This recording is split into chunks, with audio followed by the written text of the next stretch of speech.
my college course of nonverbal communication,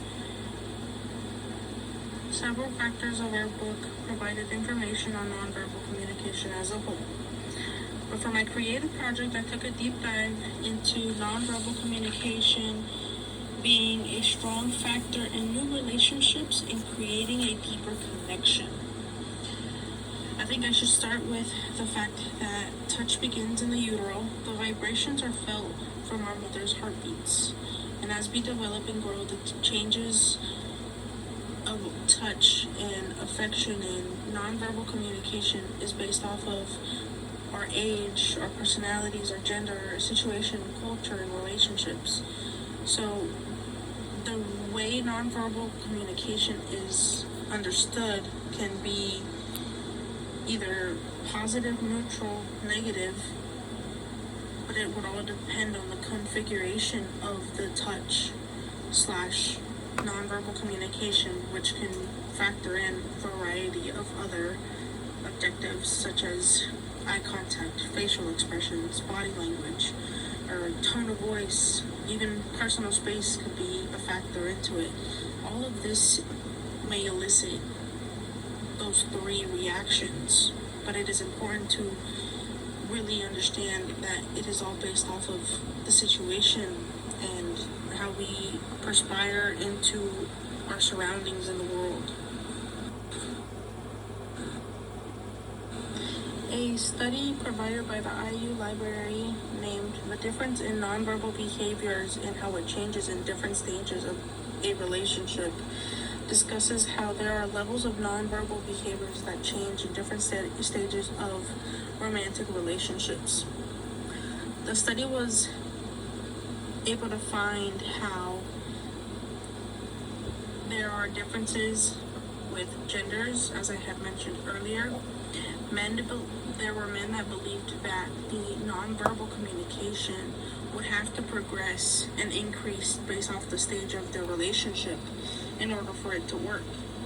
Meaning that if they were in a talking stage with another individual, the nonverbal cues of maybe hugging and touching would have to gradually increase to hugging or more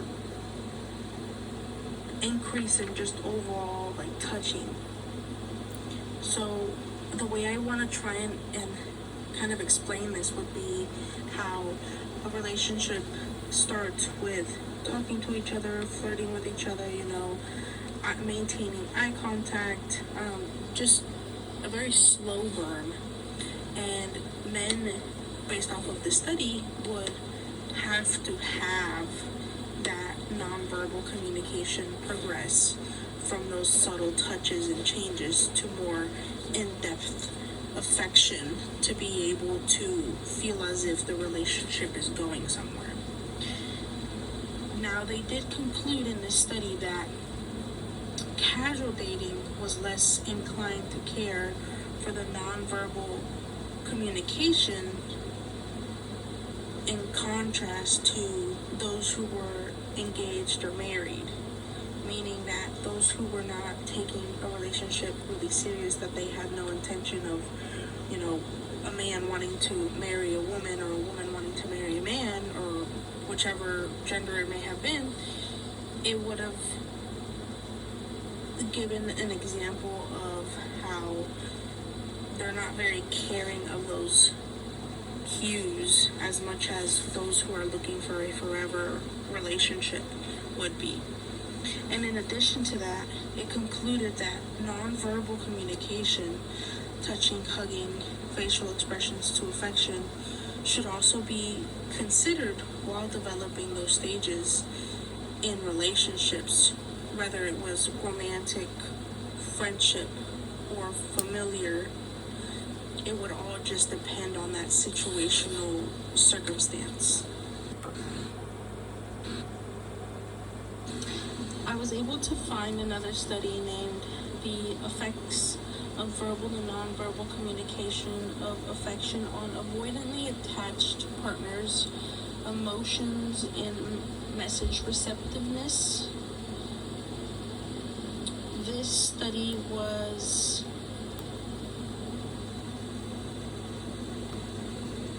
to find a purpose as to how there are possible specific ways of communicating affection, both verbal and nonverbal, that may help avoidantly attached people feel more comfortable with affection, with having the communication be both verbal and nonverbal, would show either a positive outcome or negative outcome.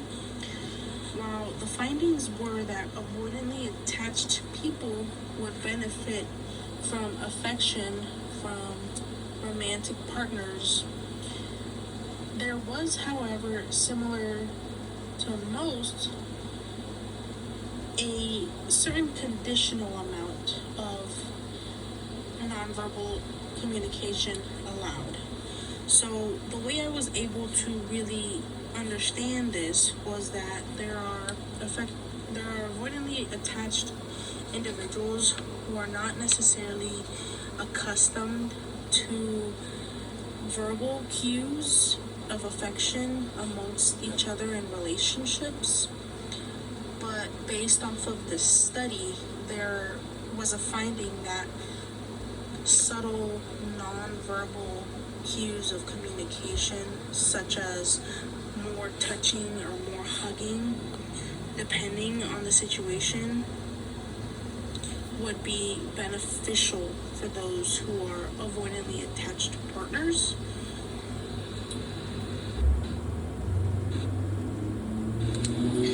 Going into further detail, avoidantly attached partners are those who value more independence and are often struggling with the emotional intimacy.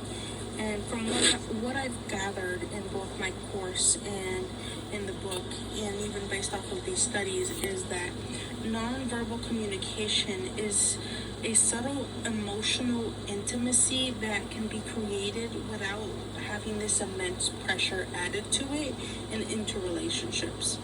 So what may be different from a I love you may be a lot more easier for those who are avoidant to maybe see you touch their arm in a public settings around other individuals. It's a form of affection that may not be necessarily normal to others, but is technically a way to benefit those specific individuals in order to further help relationships grow.